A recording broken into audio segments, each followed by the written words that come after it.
Bismillahirrahmanirrahim. Assalamualaikum warahmatullahi wabarakatuh. Waalaikumsalam warahmatullahi wabarakatuh. Alhamdulillahirabbil alamin wa bihi nasta'in wa ala umuri dunya waddin. Wassalatu wassalamu ala asrofil anbiya'i wal mursalin wa ala alihi wa sahbihi ajmain, amma ba'du. Pertama-tama yang paling utama dan harus yang diutamakan ialah puji kita kepada Tuhan yang telah memberikan kepada kita semua nikmat, yang mana nikmatnya tidak akan pernah terukur oleh kita, sehingga kita bisa duduk berkumpul di sini dengan sehat walafiat. Salawat beserta salam juga semoga terlimpahkan kepada junjungan kita Nabi Muhammad SAW, yang mana kita selaku umatnya yang menganut kepada sunnah dan ajarannya, yang insya Allah kita mengharapkan syafaat di yaumil akhir. Amin. Langsung saja, di sini saya akan membahas tentang belajar Al-Quran dan ilmunya. Dalam artian ilmunya di sini ada tajwid dan makhorijulnya. Banyak sekali kalangan orang tua atau bapak-bapak kita semua yang dalam pembacaan Al-Qurannya itu kurang bagus. Dalam artian ketika ilmunya itu kurang dipakai. Jadi di sini saya akan membahas tentang belajar Al-Quran dan ilmunya, yang mana Al-Quran adalah pedoman kita. Cara kita berkomunikasi dengan Tuhan ialah lewat Al-Quran selain dengan sholat. Jadi ketika kita ingin berkomunikasi dengan Tuhan, ya baca Quran gitu. Jadi Quran juga bisa mempunyai makna yang luas. Jadi ketika kita pengen komunikasi dengan Tuhan, bacalah Al-Quran, seperti itu. Tidak hanya itu, Al-Quran juga adalah sebuah pedoman bagi kita selaku umatnya Kanjeng Nabi Muhammad, yang mana Al-Quran adalah sumber dari hukum-hukum yang ada dan hukum-hukum yang kita aplikasikan dalam kehidupan sehari-hari. Di dalam Al-Quran juga terdapat yang namanya ayat, juz, dan sebagainya, yang mana Al-Quran mempunyai 6.666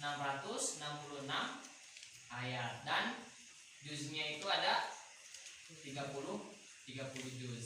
Sedangkan suratnya ada 114 surat. Itu adalah Al-Quran.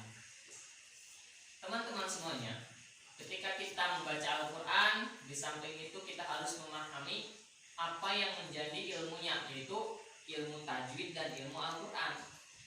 Kita sudah mempelajari bahwa ilmu tajwid ada 4. Ada 4 yang mana itu merupakan hukum nun mati dan tanwin. Ada juga hukum mim mati. Hukum mim mati ada berapa? Ada 3. Hukum gunnah dan sebagainya, dan masih banyak lagi. Ketika hukum nun mati dan tanwin itu ada 4. Yang pertama idhar, yang kedua idgham, yang keempat iqlab, yang keempat ralat, yang ketiga iqlab, yang keempat ikhfa, yang mana kita sudah mempelajarinya dan juga kita menghafal nadomnya. Idhar ada berapa huruf? Ada 6. Idgham ada berapa huruf? Ada 6. Terus iqlab ada berapa huruf? 1. Terus yang terakhir ikhfa, yaitu paling banyak 15. Yang mana tadi sudah dijelaskan, ketika ada hukuman nun mati dan tanwin itu ada 4. Terus hukuman mim mati ada 3 dan sebagainya. Kita harus mempelajarinya dengan sungguh-sungguh. Hukum nun mati dan tanwin itu ada 4. Yang pertama izhar, yang kedua idgham, yang ketiga iqlab, dan yang keempat adalah ikhfa serta ihfa.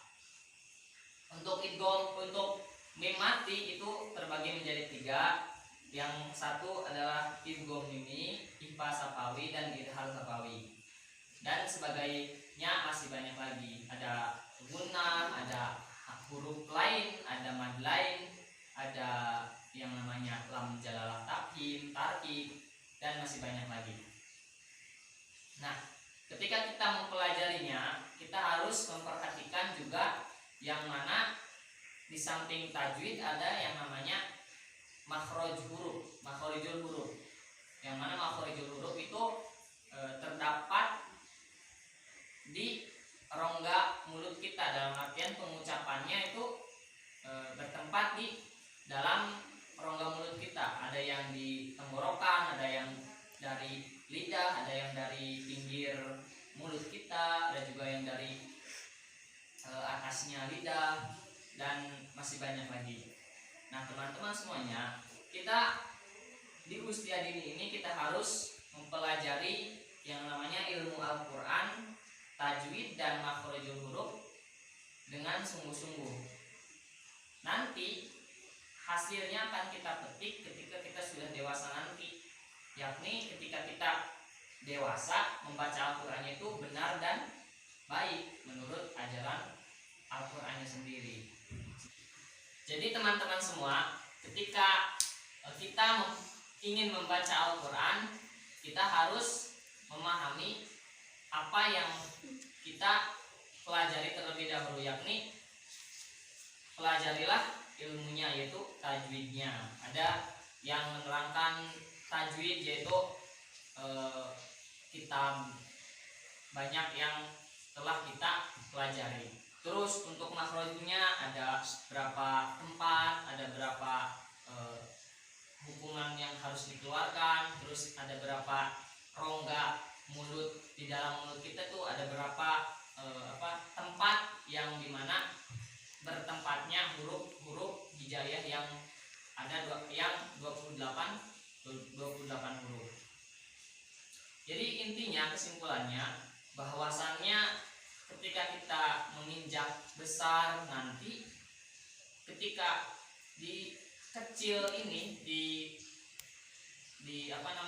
usia dini ini kita mempelajari ilmu Al-Quran, maka besarnya pula kita akan bisa membaca Al-Quran dengan baik dan benar. Seperti itu. Itu saja yang saya dapat sampaikan.